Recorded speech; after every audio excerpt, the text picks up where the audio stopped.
day 2 of the Aquatic Life Conference. We still have several really excellent sessions lined up tomorrow, so we hope that you will continue to participate in this free and global conference. For this session, I am your moderator, and my name is Sofika Kostyniuk. I'm the Managing Director of Aquatic Life Institute. Last year, when I was participating in this conference, it was my 3rd week on the job. So it has been sort of a transformative and mind-opening year for me. It's just really wonderful to see the conversations continuing to evolve and more individuals and organizations coming into this space. Our panel for this session is titled Tips and Insights from Philanthropists. This session is 45 minutes long, and we have 2 very wonderful and distinguished panelists joining us today. This panel really is focused on answering a lot of the questions that many of us have about funding, philanthropist perspectives, and foundation sort of mindsets, and how do they prioritize who receives funding and who does not. There are a number of larger, well-established organizations in the animal welfare movement, but the vast majority of organizations are smaller or still in startup mode.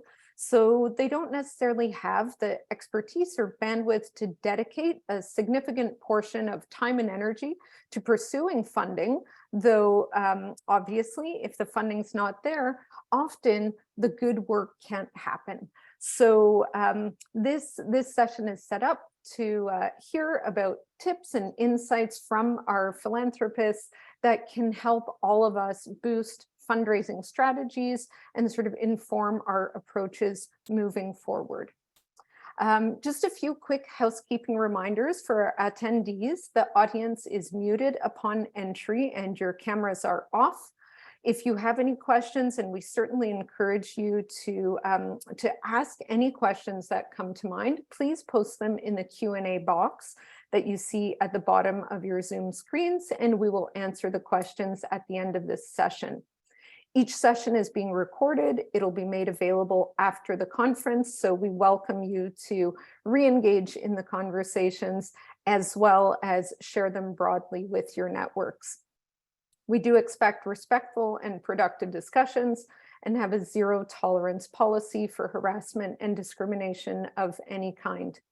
Again, this is a 45-minute session with 2 wonderful panelists, which I'll very briefly introduce to you right now. So we have Michaela Sacoscio. She is the Executive Director of Farmed Animal Funders.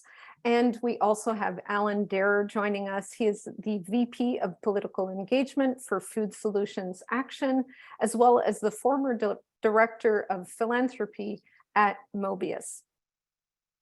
So maybe we could just start off by handing the floor over to Michaela, and you could run us through some of your high-level tips, tricks, and insights.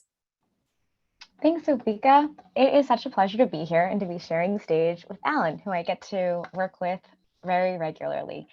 I prepared just a quick little slide deck, so I'm going to do my best to share my screen, and I got a new computer, so this is us testing. Can folks see my screen? No, not at all. Fantastic. Not yet. Let's see. Okay, it looks like it doesn't like it, and then I would have to go to my computer settings, which is so fun. Okay, I'm just gonna use my words, and you'll have to visualize it. Yeah, and in the meantime, Michaela, we will aim to show. Yes, we can share your presentation from our end. Sorry. So it'll just take a minute to dig it up, and then maybe someone on the team could please share that. That's great. Thank you. All good. Thank you so much. And sorry to not be able to figure that out. Cool. Well, as Sofika shared, I'm Executive Director of Farmed Animal Funders, and I'm also a fund manager for the Effective Altruism Animal Welfare Fund. I'm going to try my best to answer some common questions that I hear come up around how to secure funding in the farmed animal welfare movement for both of those audiences, for people who are interested in getting support from members of farmed animal funders, but then also for folks seeking funding from the EA Animal Welfare Fund. And Alan, feel free to jump in at any point. So first, just to share a little bit about what each of those entities I just described are, Farmed Animal Funders is a donor network of about 42 high net worth individuals, foundations, and corporations who are all donating $250,000 or more every year to charities that fight factory farming. And it's a big tent approach, so that that group doesn't have a dedicated theory of change. Anyone, regardless of their motivations for fighting factory farming, who meets the giving threshold is welcome to join. And the goals of the group are to help funders to give more, to give better, and to give together to fight factory farming. And then scooting over to the EA animal welfare side of things. As you would maybe guess from the name, there is a dedicated theory of change to that group. So funding decisions happen in line with the theory of effective altruism, and proposals that come in are judged according to effective altruist or EA principles. And in particular, the EA fund is really excited about funding opportunities that are focused more on neglected species. And that's part of why I'm here. So aquatic animals are very much considered a neglected species by effective altruists, as well as invertebrate animals like insects and animals that are raised in countries in the global south. So I talked a little bit about some of the differences between my two hats, but just to further define it a little bit more before I dig into some specific pieces of advice, Farmed Animal Funders is not a pooled fund. So everybody in that group has full autonomy over their own philanthropy. It's foundations and high net worth individuals who are deciding where to give. Sometimes they may ask me or my colleagues for our impressions or our advice, and a handful of people in the group do ask for donation recommendations, but the vast majority of people in that group are deciding where to give, somewhat independent to my opinions on things. On the other hand, the EA Animal Welfare Fund is made up of 4 fund managers. I'm one of them. There are 3 others, and we make the funding decisions ourselves. So it's a little bit of a different sort of decision-making structure. And then the only other thing I wanted to flag in terms of differences between these 2 entities is the Farmed Animal Funders doesn't really have a RFP or request for proposal. So it's not as if we're saying, hey, these are the types of things we'd be really excited about people submitting proposals to members of Farmed Animal Funders about. It's just kind of like, oh, we're this funder network. Anyone is welcome to sort of like flag funding opportunities to us, and we're happy to share those out to people in the group. But we're not specifying particular topics or areas where we think members of staff should be funding. On the other hand, the EA Animal Welfare Fund does just that. So we have every year sort of an RFP that goes up on the Effective Altruism Forum that says, here are the things we're really excited about funding this year, and we are looking for people to submit proposals in line with that RFP.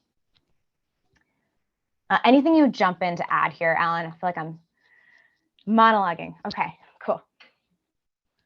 So now to the actual advice sides of things, the actual content of this talk, which is tips and insights.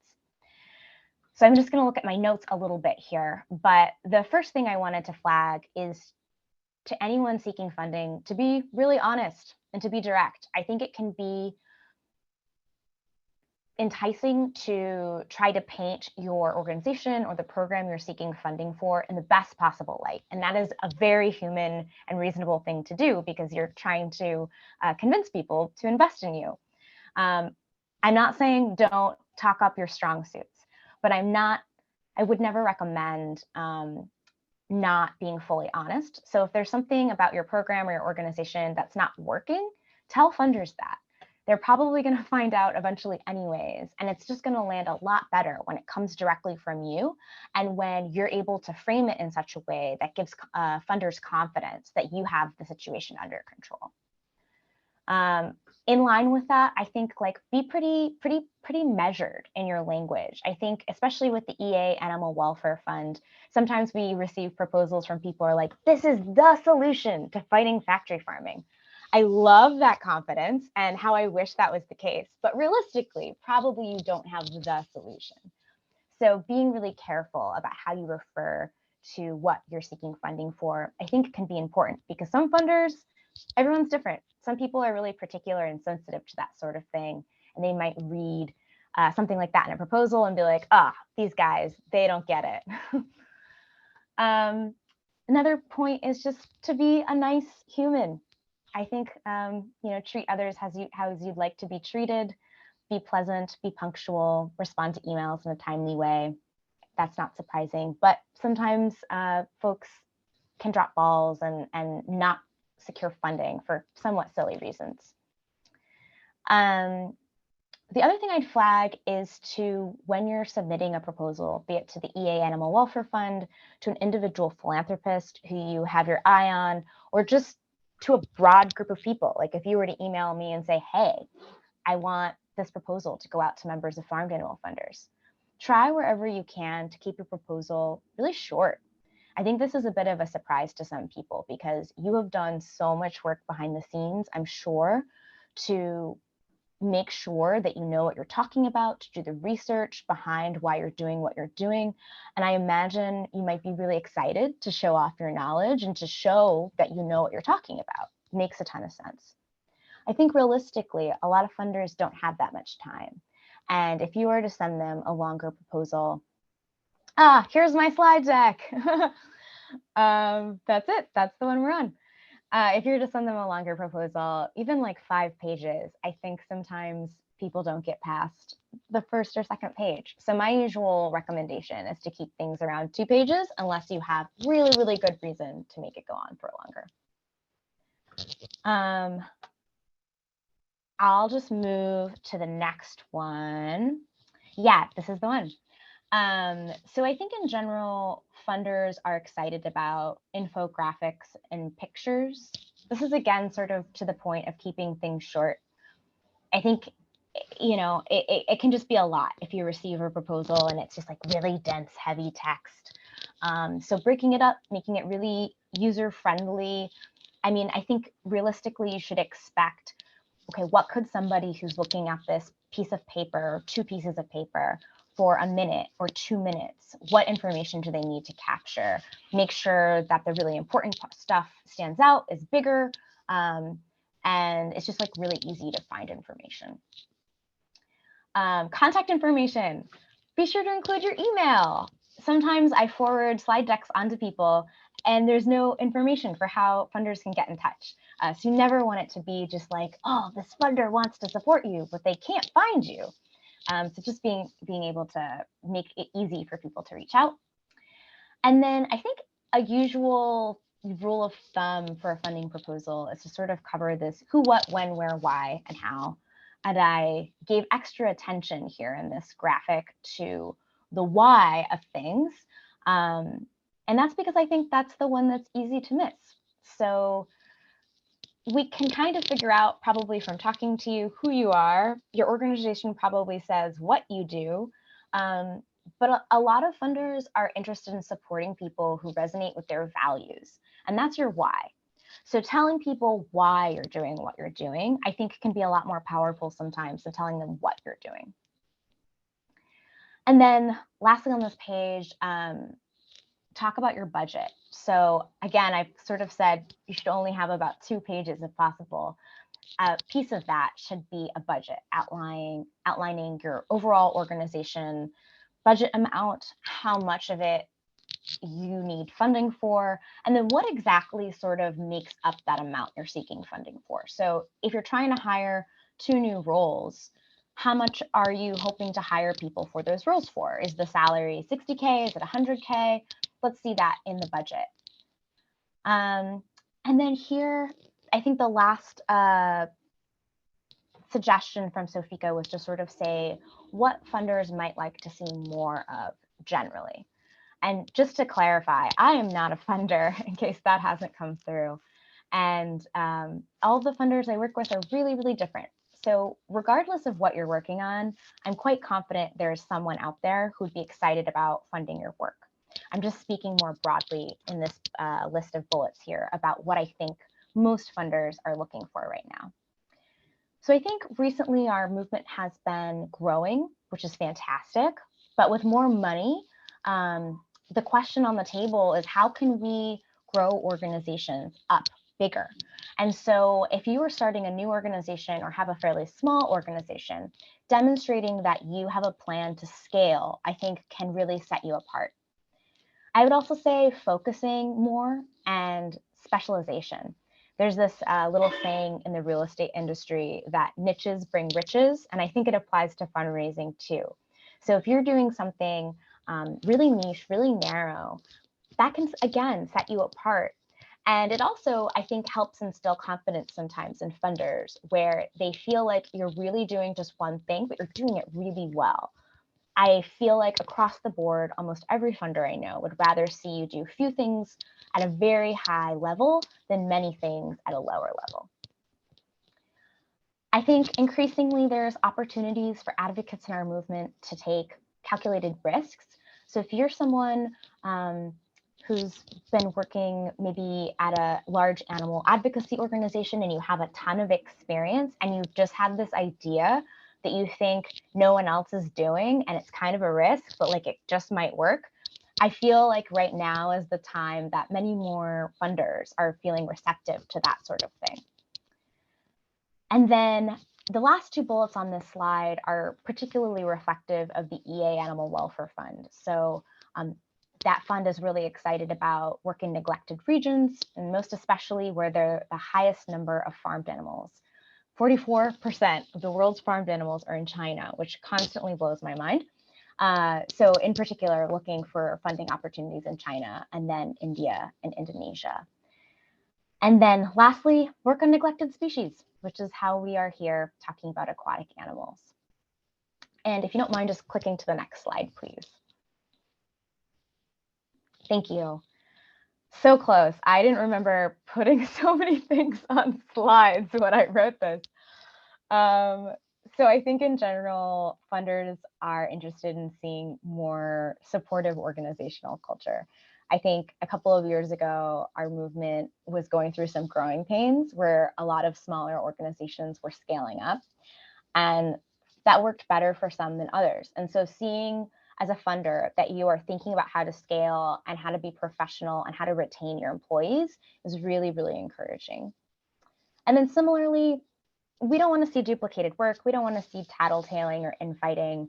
I don't think most groups ever do that anyways, but there is a somewhat of a culture among the funders of sharing impressions of groups with each other. And that's not said to scare you, but just to say that I think it can be important to take care to have a positive impression among other peer organizations in the space. And then lastly, I just wanted to flag that I know anytime we talk about talking to funders, there can be this power dynamic, and that can be tough to navigate. I don't pretend that that's easy at all. I think in general, the extent to which, again, coming back to the first thing I talked about, being honest, the more you can do that, the better off you'll be. And if you do ever make a mistake, hopefully never, but if you do, because you're human, to own it and to not try to sweep it under the rug and not try to hide it from your funder. I think that's sort of the way to stay ahead of the game and how to come out hopefully fully funded and able to do what you do best. So I will stop talking there. Sofika, feel free to jump in, or I will hand it over to Ellen. Yeah, that's wonderful. Thank you so much, Michaela. We'll just give 1 minute of transition time here, but it's really invaluable. If I could speak, for the broader movement, please correct me in the chat, anyone, if I'm misspeaking, but just to hear from sort of the inside experts as to what can work better, what can actually create barriers for us that we're not aware of. we love sharing information, we love sharing data, but just hearing that we probably can do ourselves a great favor in being more disciplined, being focused, providing, a lot of clarity, and working on that brevity piece. So let's make it easy for our funders and those that are supporting the philanthropic community with advice to actually work through the information that we're trying to convey. So just applying that critical lens, I think, is a real takeaway for me. So brevity, clarity, focus, lots of visuals. That's fantastic. Thank you so much. Alan, please, the floor is yours. Thank you, Sofika. It was a great presentation, Michaela. Super thorough. Totally agree with all of your advice there. And as a philanthropic advisor, I have personally benefited so much from the Farm Animal Funders Network, and I know so many other folks have. And just want to say, Sofika and the ALA team, thanks so much for hosting this conference and for all the great work that all of you and each of the attendees are doing for aquatic animals. It's so important. So thank you. So I'm going to keep things short. I don't have a nice slide deck like Michaela, and then I'll make sure we have plenty of time for questions. I was thinking I'll just share a little bit about my background, a little bit about Mobius, the philanthropic organization that I work for, and then share just a few overall thoughts that I have, some of which overlap with some of what Michaela was sharing. So I work as a philanthropic advisor. I'm director of philanthropy for Ari Nessel, who's been a longtime philanthropist in the space for a few decades. He's been financially supporting a lot of organizations working to reduce the suffering for animals with a focus on factory farming. We are an integrated capital office, and so there's the revenue generation side, and then there's the philanthropy side. Our focus is on factory farming, as I mentioned, with specifically reducing animal suffering as our goal. A few things that I think might make us unique are, number one, we support lots of kinds of interventions. So we support projects working on improving animal welfare. We support meat reduction projects. We support alternative protein efforts. We also take a global approach. So we do a lot of funding in the US and Europe, but also many regions outside of the US and Europe. I think another thing that makes us unique is that we take a multiple forms of capital approach to the work that we do. And so the financial grant making is very much front and center to the work that we're doing. But we also have a view that we're going to need more than just financial resources to achieve the large visions that we have to end factory farming. What are some of those things? Things like relational capital, knowledge capital, et cetera. And so, when we're working with organizations as a grant maker, we're often thinking about what are other ways we can add value and help this organization even beyond just the dollars that we provide. And then we're also informed by a few different worldviews, one of which is effective altruism, as Michaela discussed. And we also focus on working on high leverage points. A few of the areas that I would say we're currently focused on and prioritizing include, number one, international, as I spoke to. So I would say China, Asia, Southeast Asia, as well as Latin America are regions of the world that we're particularly interested in. A second is alternative protein and supporting organizations working in that space. A third is policy. We're super excited to learn about opportunities working with local, state, and federal governments globally on these efforts. And then a fourth is capacity building, whether that's increasing the amount of overall funding coming into the space, increasing the overall talented individuals who are working at organizations, leadership capacity of our movement, things like that. That's a little bit about Mobius and the efforts that we have. And then just a few quick thoughts overall that I'll share on the funding space. And Michaela did such a great and thorough overview there. I'll just add a few things here. One is I'll just echo the point that every funder or funding organization is different, and there is not going to be a one-size-fits-all approach. On one side of the spectrum, you might have a foundation that has, applications certain times of the year, with, a very well-articulated process of how they make funding decisions. That could be on one side. You could have on the other side of that spectrum, high net worth individuals or philanthropists who don't have a formal application process, who don't have a clearly articulated way they make decisions. And so be ready to work with every kind of funding organization and meet them where they're at, is what I would say. I was asked to speak a little, to touch on proposals, and I think, Michaela, I would echo the points that were made already. Shorter is always better than longer. If funders want more information, they will ask for it. So I would err on the side of shorter. I also agree that large blocks of text are difficult to comprehend, and I think you want funders to really be able to digest the important work that is going into the proposals. But I would also add, at a higher level on proposals, I would emphasize relationships in addition to proposals. At the end of the day, I don't think funding, proposals are one piece of the puzzle that go into decision making for donors, but there's also a broader relationship between the grantee organization and the donor.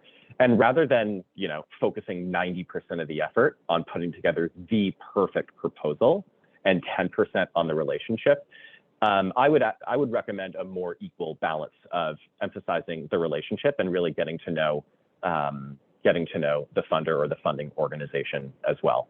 The relationships do matter.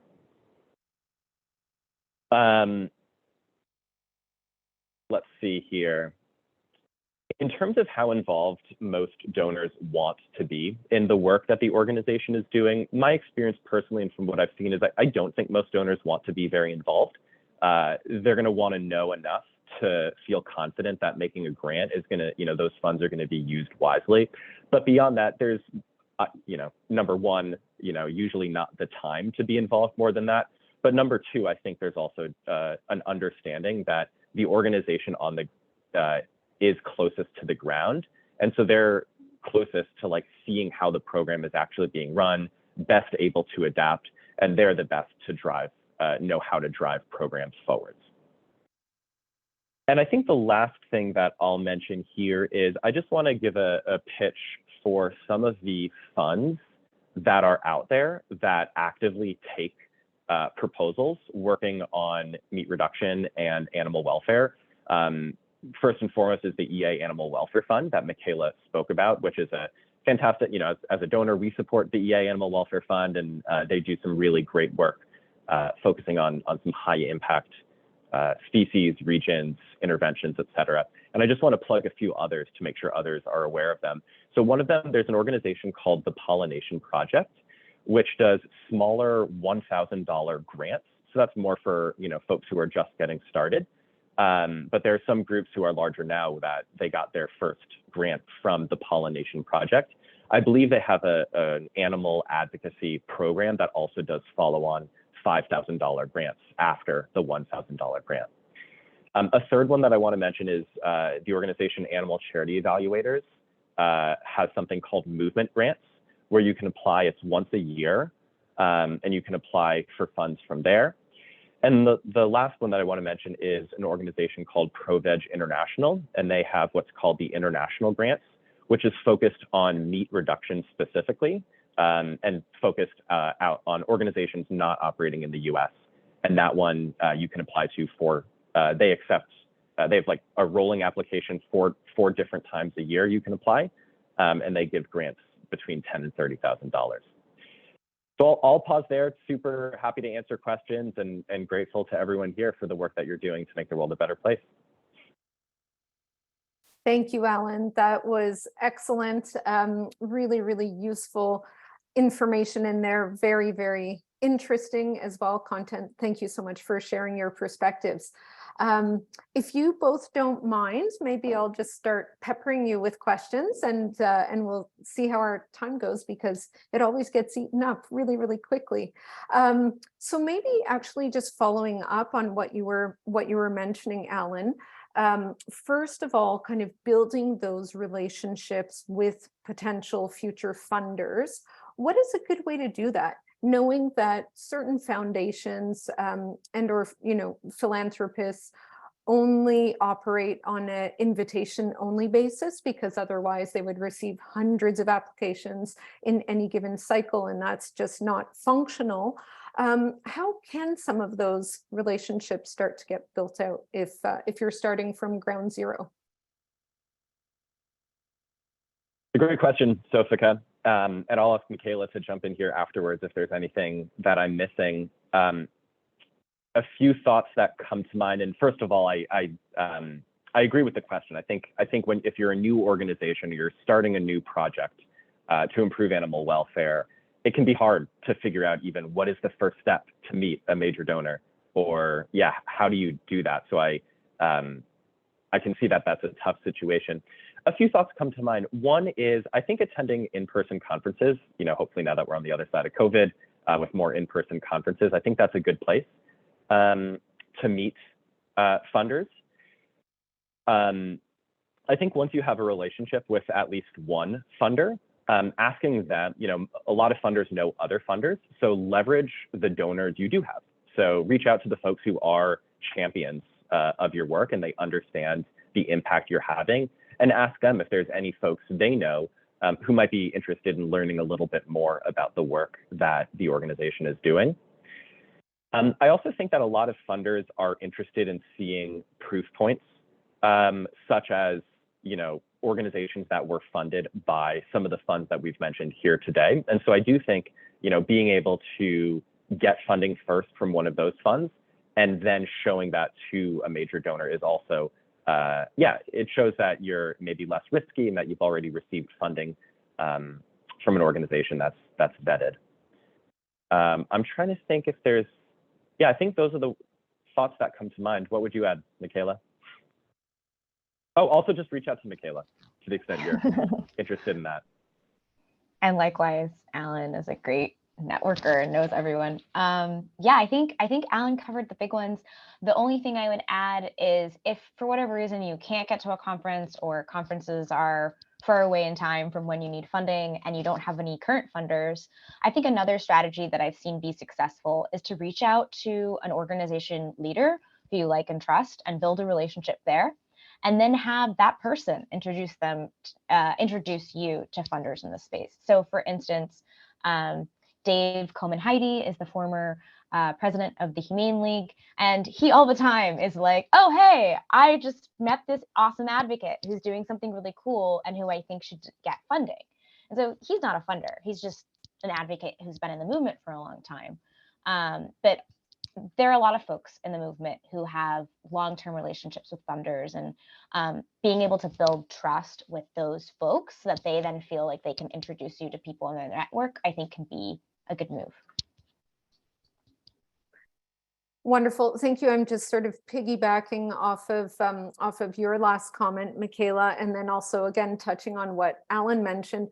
Beyond the actual dollars that philanthropic organizations and foundations and individual donors can provide to support organizations, from a capacity building area, is that something that the movement could turn to you for? Is advice on, is there an organization that has deep expertise in this space, knows how to write successful grants?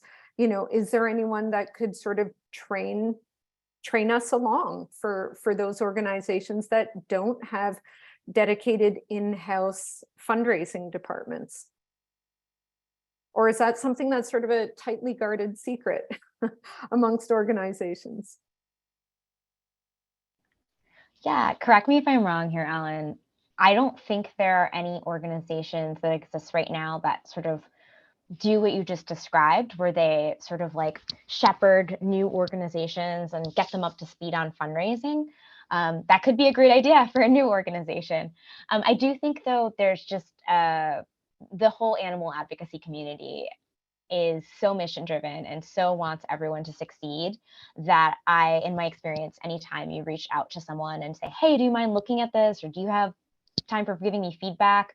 People will most of the time say yes.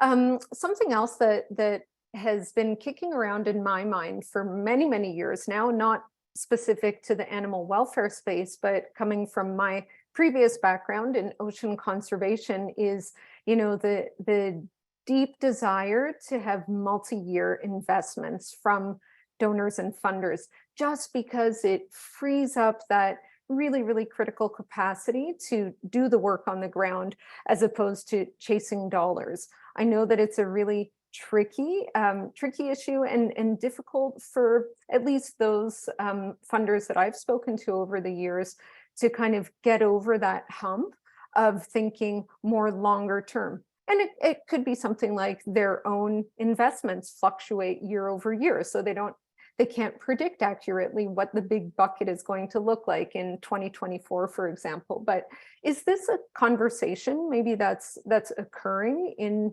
your world about how can we move to a bit more of a long-term investment model?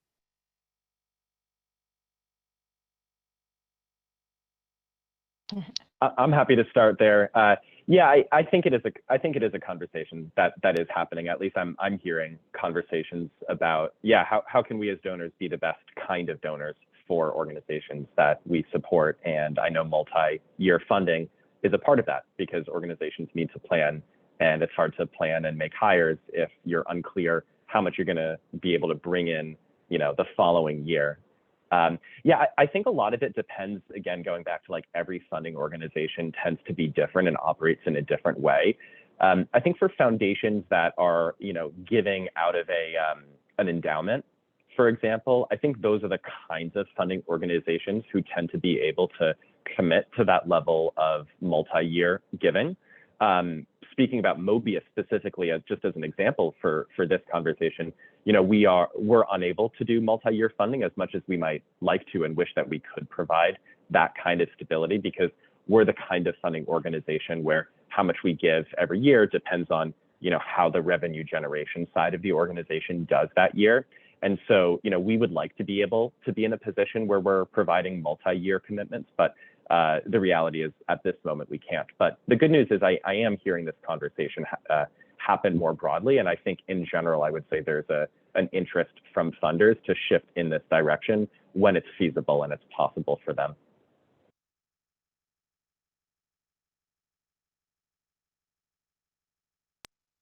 Great. Thank you for that. That would be sort of a dream come true, I think, not only for myself, but a lot of others in the movement, just to know that you have a little bit of, padding to move into and plan, 2-3 years in advance for your own internal operations. So wish list item, see if it ever happens or not. One very specific question, and one which might be really difficult to answer because it'll probably, like all of these scenarios, sort of vary depending on whom you're dealing with on both the funding side and the potential grantee side. What type of impact do you look for dollar requested? How do we measure impact effectively? I can maybe take a first shot, but Alan, you're going to have my back on this one. This is a toughie. I agree to the first part of your question, the caveat that every funder is different.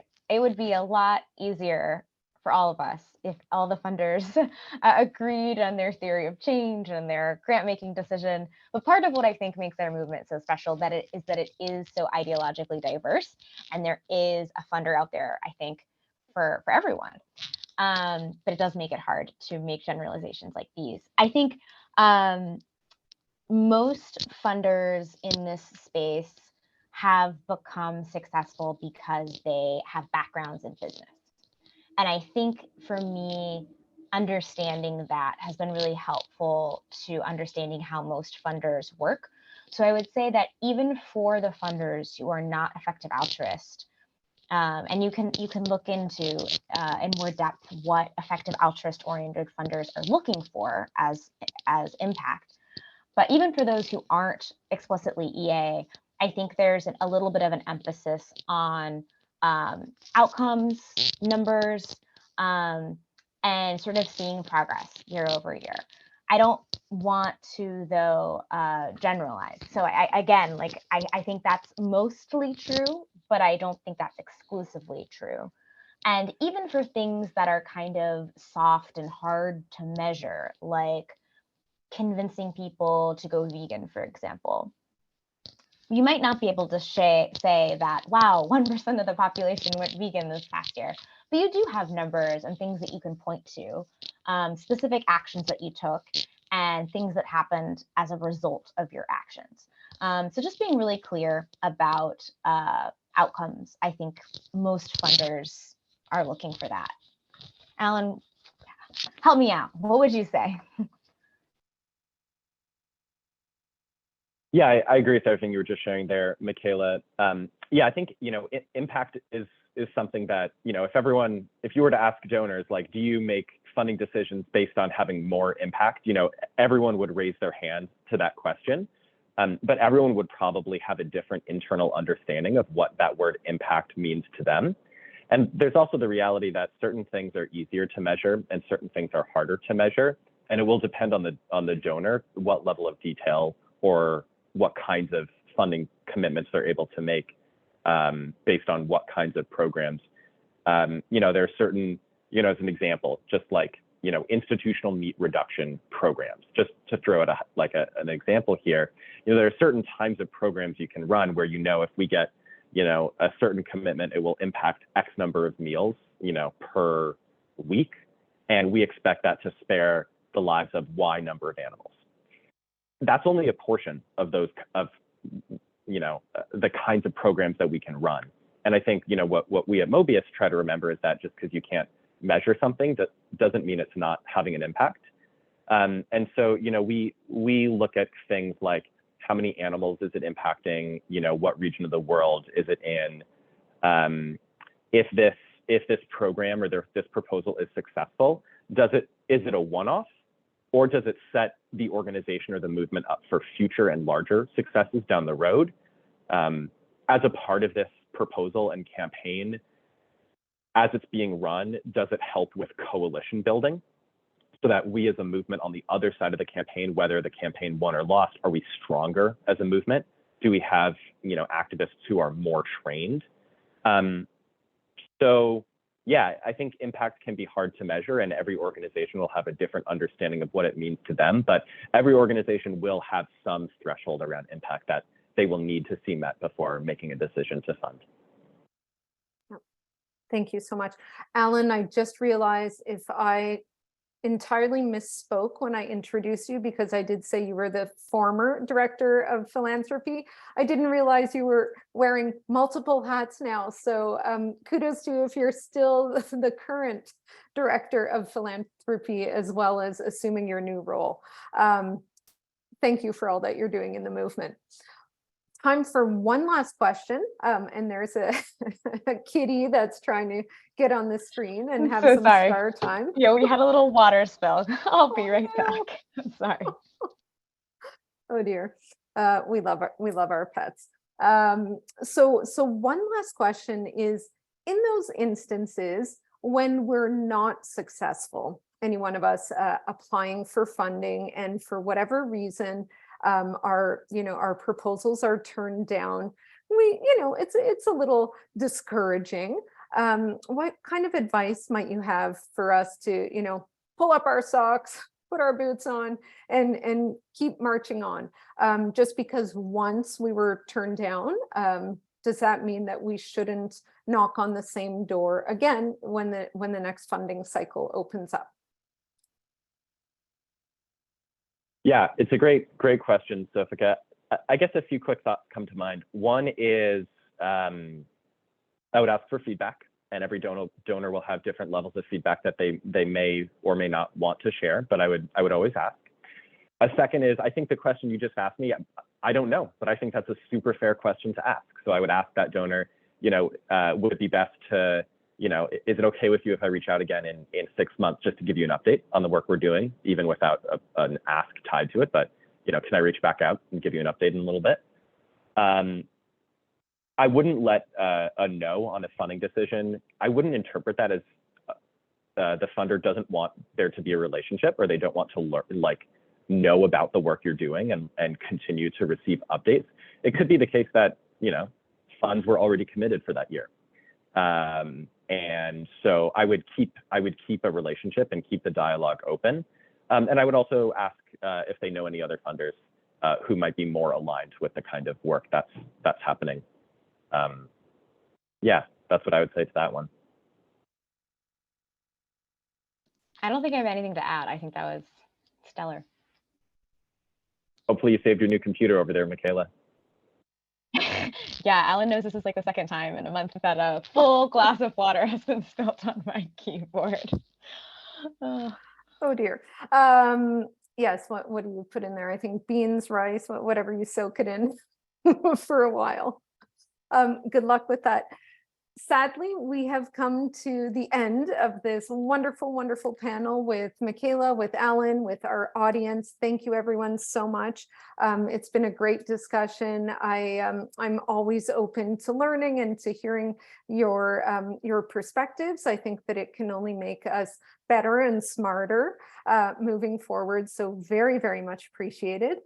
Quickly before we sign off, we have been sharing this throughout the conference, but Aquatic Life Institute, along with many members of the animal welfare and food systems movement, are heading to COP27 next month in Egypt to try to influence global leaders to begin incorporating animal welfare, and for us, aquatic animal welfare, into the conversations and priorities around climate change and sustainability.